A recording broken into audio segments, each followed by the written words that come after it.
Welcome to another Radio Who, What, Why podcast. In San Francisco, I'm Peter B. Collins. And today, I welcome Democratic presidential candidate Joe Sestak, who has jumped into the 20-plus race of candidates to challenge Donald Trump next year. I've known Joe Sestak for more than 10 years. He served 2 terms in Congress from Pennsylvania. And on the way to the House, he defeated entrenched Republican Curt Weldon, who'd been there more than 20 years. Joe went on to challenge Arlen Specter, who had rebranded as a Democrat and garnered support from President Obama and the Democratic establishment in 2010. And Joe Sestak beat Arlen Specter in the primary, but did not prevail in the general election. He also ran for the Senate in 2016 in Pennsylvania. Before his political service, Joe was on the National Security Council during the Bill Clinton administration, and he served with distinction in the United States Navy, rising to the rank of 3-star admiral. Joe Sestak, thanks for joining us today. Peter, thank you, and it's great to be back with you. Well, it's nice to talk with you. Now, many of my listeners have never heard of Joe Sestak, so give us a quick thumbnail of why you have announced you're running for president. Well, I wore the cloth of our nation for 31 years, as you know, Peter, in War and Peace. Worked for President Clinton in the White House, as you mentioned, developing the national security strategy for the nation. So first, I believe that our nation really needs something that's absent right now, and particularly on the Democratic stage, is that we need someone who understands the world, has a breadth and depth of experience, and is able to do a convening of the world that helps us protect our American dream at home. This is important whether you believe in climate change, because 85% of the greenhouse emissions come from overseas, or whether it's in the liberal world order, China, that's beginning to impose its values of might makes right. Second, this nation most needs what you brought up, Peter, someone who's willing to be accountable to people above party, willing to run against, as I did, including the president of my party, when they endorsed Arlen Specter, who had attempted to humiliate Anita Hill. And I think that shouldn't have stood. And so I went against my party at a cost and beat him, but at a cost. But I think that's what we need most, because third, if you are accountable to people, then you can begin to unite this nation. Because if we don't have a president who is trusted by the people, even when disagreeing we'll never be able to move forward on policies that are needed here at home, like training for a lifetime for our laborers who most need it because they work with hands and their minds, and we are ignoring them. And so that's why I'm running for president. And Joe Sestak, I'm deeply concerned that John Bolton's schemes to get us into a military conflict with Iran will be somehow approved by this mercurial president who could tweet us into a war, before we even know it. And with Boris Johnson just today being installed as the new Prime Minister of Britain, and I'll note that minority rule produced that less than 1% of the British electorate was involved in the choice of Boris Johnson over Jeremy Hunt. But he is truly a wild card, in many ways less predictable than Trump. And right now we have this conflict where Britain grabbed an Iranian oil tanker, so Iran grabbed a British oil tanker, and the efforts to defuse the situation and prevent a conflict are now compounded by the unpredictability of both Trump and Boris Johnson. Peter, you hit on the major, the 3 reasons I am running for president. We need leaders who understand that militaries do never fix a problem. They might stop a problem for a while, but they never fix it. Take Iraq. We unleashed Shia against Sunni, which, with our invasion, eventually metastasized into ISIS. We didn't fix Iraq. We had fixed Iran by diplomacy that had brought China and Russia and other nations together for economic sanctions that removed the nuclear weapons-making capability in Iran. Removed it. They were within 30 days of having a nuclear bomb, Peter, as you know. And now we broke our word when they were following it and said, we're not going to stand by the deal we made. And so you get this escalation of tensions that's happening. And people don't understand, Peter, that if we were ever to have to, because Iran begins to rebuild their nuclear infrastructure, have to strike it, it is under 300 feet of rock. We would have to remove our aircraft carriers out of the Persian Gulf because we can't survive there. We can't find their mini submarines. They have 19 of them because our sonar doesn't work in shallow water. And once we're outside the Straits of Hormuz, they'll close it with thousands of mines. 20% of the oil of the world has to come through that Strait of Hormuz, and then we'll begin our strike. And as we do it, hundreds of missiles will rain down on Israel from Iran and our regional bases. Now, we'll finally destroy a lot of that infrastructure, but if this becomes a full-scale conflict, 4 years later, they can rebuild it. Militaries can stop a problem, in this case, very messy one, but they never fix it because they will rebuild it again. And so we had fixed it. Why did we break that agreement? That's the problem with unpredictabilities of leaders like you just mentioned. They don't understand our military or how to fix problems.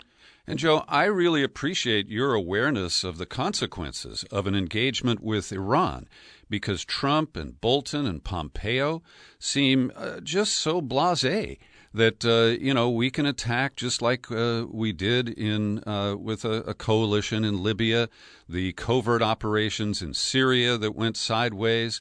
You've already referenced Iraq. Our support for the Saudi war in Yemen continues despite the efforts of Congress to assert its war powers authorities.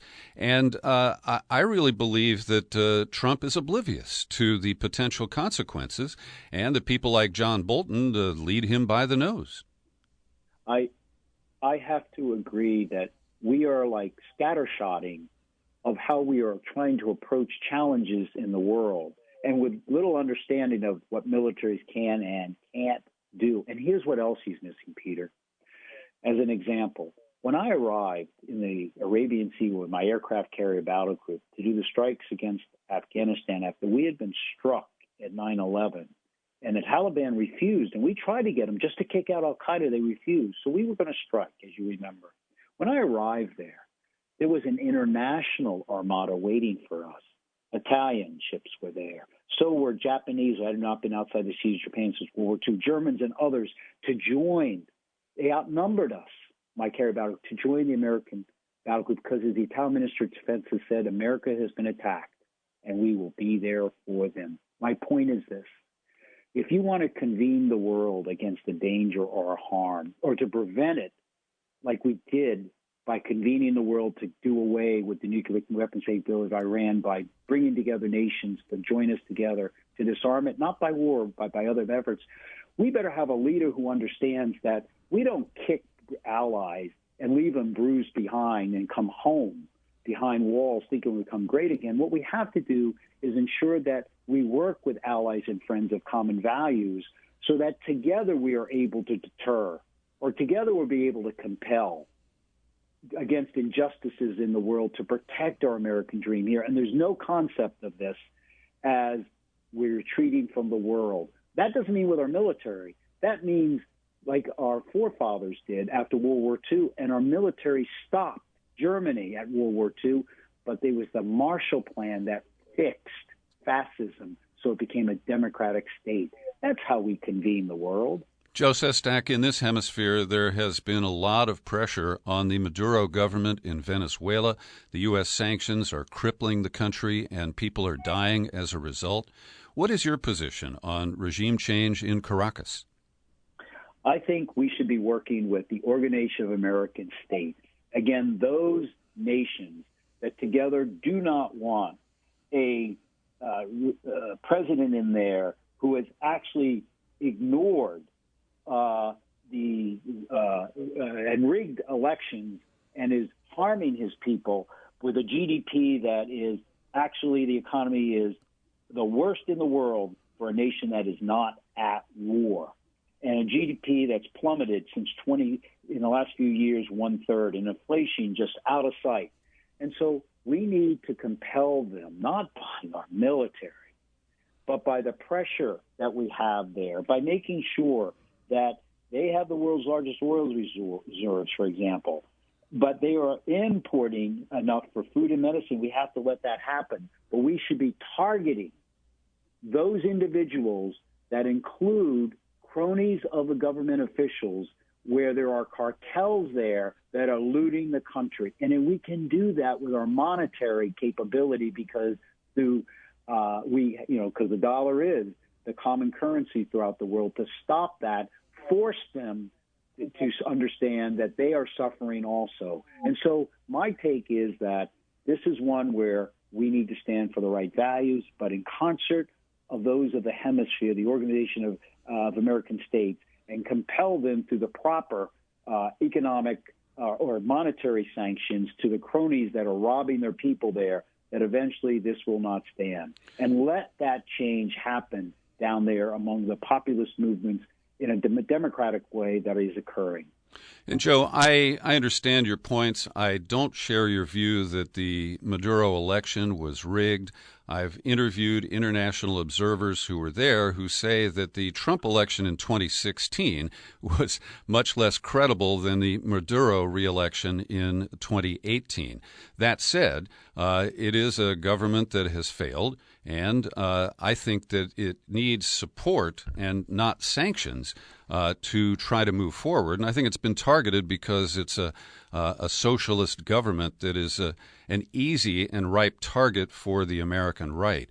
But turning to domestic issues... If you don't mind, that's an interesting point. I had taken my facts on that rigged election from The Economist back in August of 2018, but you may have better information than they did about the rigged elections that have occurred under Maduro. Yeah, I'm not an apologist for Maduro. I just don't believe that the U.S. has any role in intervening in Venezuela, and I think it would be a mistake to get involved in another long slog. Yes, but you're talking, I agree with you militarily, but are you saying that we should not be letting, this president and others robbing their people and transferring money out of the country? Well, I think that has to be... That's what I'm talking about. I think that has to be established by some international authority, and at this point, it's a lot of competing talking points.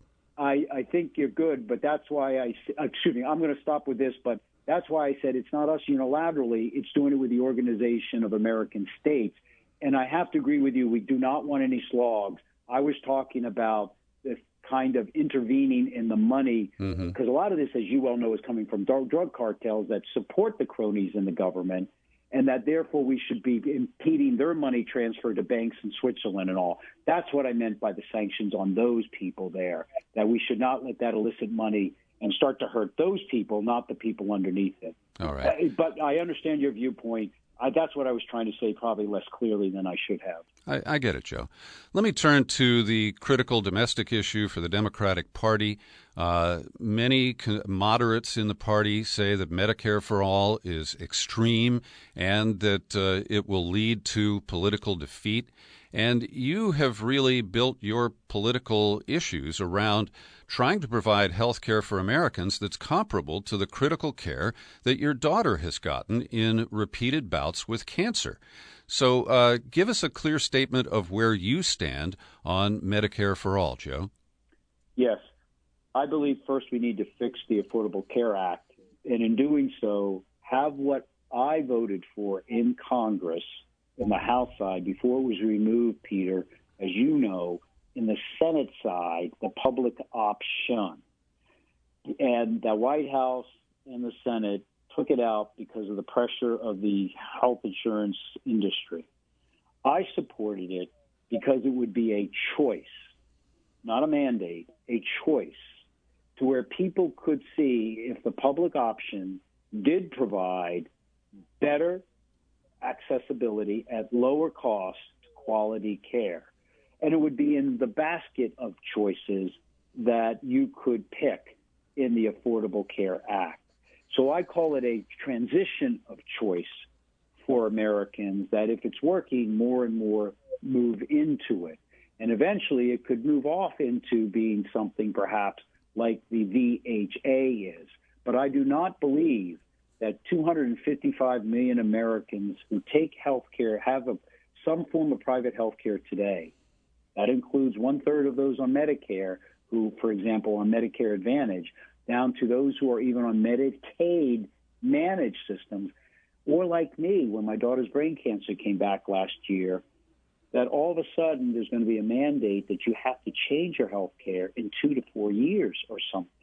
How you treat people in trying to care for them is important. And if anybody tried to say my same doctor who saved my daughter once couldn't save her again because they're going to change is wrong. So I believe that rather than mandating, you work best if you incentivize them and show that this is a transition of choice. I think there's a possibility it could work strong, but it needs to be that way. That's where I sit in the overarching issue. All right. And, Joe, your time is tight, so I need to limit myself to a couple of more questions. Do you support impeachment for President Trump at this time? At this particular time, no. What I do support, however, is that there has been a report by a fine public servant, Mr. Mueller. And now he has said he could not rule out that he was innocent of obstruction of justice. So I think that Congress has a responsibility, if they think, and there's enough preponderance of some evidence, that there should be a honorable investigation.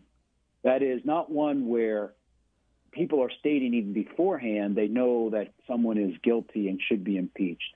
I say that because I honestly believe, running for accountability, that accountability means answering for oneself. It also means that you have a responsibility under accountability to see, per the Constitution, if anything that has been brought forward is of merit to be considered a crime or not. People may not like it, but I believe that investigation should be done. It should be in one committee. It should be composed of those individuals, hopefully, that have not gone on the record to say, as too many have, he's definitely guilty. It should be just like a jury, to see if there is evidence enough to go into impeachment. Look, when we have an accident in the military, you actually have an investigation to find out who, no and if, no or buts about it. You have an investigation if it's done. And if I'm running on accountability, I think public servants should be willing to say, let's have a transparent but fair, not partisan type of investigation to see if it moves us to impeachment. But Joe, to saying he should be impeached today, and what we see after you haven't done an investigation by the body that's charged to do it, I think is not the correct process. Joe, I believe that the obstruction of justice issues are pretty clear and do deserve further investigation, whether it's by the Judiciary Committee or an impeachment committee. But the Michael Cohen plea deal and the recent release of some of the underlying documents and testimony from that investigation, to me, there's a slam dunk there that the president committed campaign finance crimes, that he conspired with others to cover that up, and that it may have had an impact on the outcome of the election. How much do we really need before the Democrats recognize what I think is a duty to follow the terms of the Constitution and impeach a president? Excellent point, Peter. I am not saying this should be, and I do think they have to go through an investigation rather than go into immediate, taking what are reports and evidence that's sitting out there. I think they need to do their due diligence insight, but I am not arguing that this takes you beyond the election, like some would like to put this off forever so there's not the political consequences of it. I think there is a duty for them to do it, and it needs to be done in a timely manner. But I do believe that they should bring everything together and coherently, I think, for the public to see, here's why, within our own deliberative party, who are the ones who have to bring impeachment charges, that we have looked at it ourselves with all the evidence in a timely way. It's the consequences of how it impacts the Democratic Party or Republican Party is so secondary to the Constitution duty to do this. And I would say it should be done. If it can be, it should be done before the election, because I think they can do that. Because I do know that some believe you shouldn't do it because it could hurt the chance of the Democratic Party to be reelected. Well, I don't even think that should be a consideration. It's what should you do, but do it properly. And I think that the body should do a judicious but relatively rapid, because the information's a lot of it's out there. Bring it together and get this done in a timely way. And then if it does require impeachment charges, do so. And finally, Joe Sestak, why do you think that you could beat Donald Trump? I referenced your victories over Republicans, but I also am compelled to share with my listeners that you were not successful in winning either of the Senate races in Pennsylvania. So that puts you even behind Beto O'Rourke as a candidate coming off a pair of losses. What do you believe is different about your candidacy that would permit you to prevail over this very challenging opponent? Well, it doesn't put me behind a much better man than me, Abe Lincoln, who lost 2 Senate races before he lost the vice president nomination, and had lost 3 congressional races before he became president. But it also doesn't put me behind, as you well know, because I was able to beat by 130 points down a 22-term incumbent Republican, or as you pointed out nicely at the beginning of this, against my own party's opposition, being able to beat a Republican turned Democrat when I was 40 points down. And then in my last race, my party put more money in TV ads from the Democratic Senatorial Campaign Committee against me than they put in for TV ads against Mitch McConnell. So why can't I am a person, you might call it a public servant, who always served all people. It's why I got reelected in a nearly 2-to-1 Republican district. That district where I was second Democratic congressman since the Civil War, by 20 points without spending 1 penny on any media ad, because they came to know I was accountable to them, even though I had a 100% voting record by NARAL pro-choice, 100% by human rights campaign, 100% by NOW, an F by NRA. They reelected me by 20 points without my having to spend it, because they knew I was accountable to them. It is why I beat Senator Specter. And yes, my party put in a lot of money to defeat me because they did not appreciate my independence when I ran against them. That said, that, I think, is what is actually this country most wants.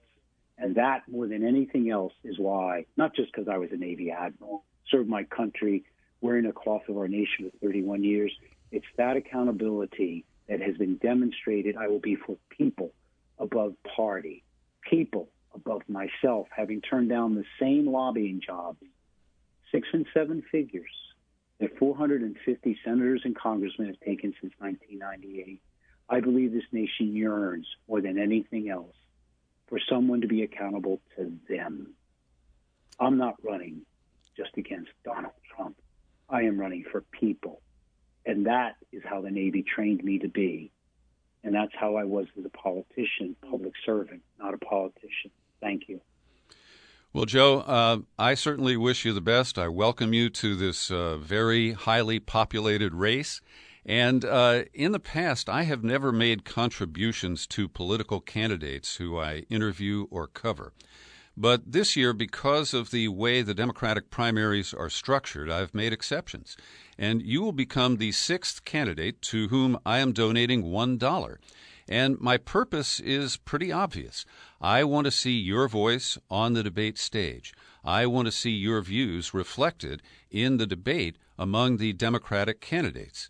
And I do believe that you bring qualities and perspectives that, with a few exceptions, other candidates really don't have. So I think you're very clear on the challenge that you're facing, the work that lies ahead of you, but you've never been afraid to take on a big challenge. You walked the entire state of Pennsylvania. You visited every county there, and I want to see how you're going to scale that up to a national race, Joe. Peter, thank you. And just having me on has helped me down that step a bit more. Thanks very much for having me back aboard. Welcome to another Radio Who, What, Why podcast. In San Francisco, I'm Peter B. Collins. And today, we welcome Democratic presidential candidate Joe Sestak. He served in the U.S. Congress, which is how I met him more than 10 years ago. And over the years, he has defeated entrenched Republican candidates. When he won his House race in Pennsylvania, he beat Curt Weldon, who'd been in the House for over 20 years. Then in 2010, despite the support that President Obama and the Democrats gave to turncoat Republican Arlen Specter, Joe Sestak beat him in the primary race for the U.S. Senate seat. And before that, he served in the Bill Clinton National Security Council back in the 1990s and had a distinguished career in the United States Navy, where he rose to the rank of 3-star admiral.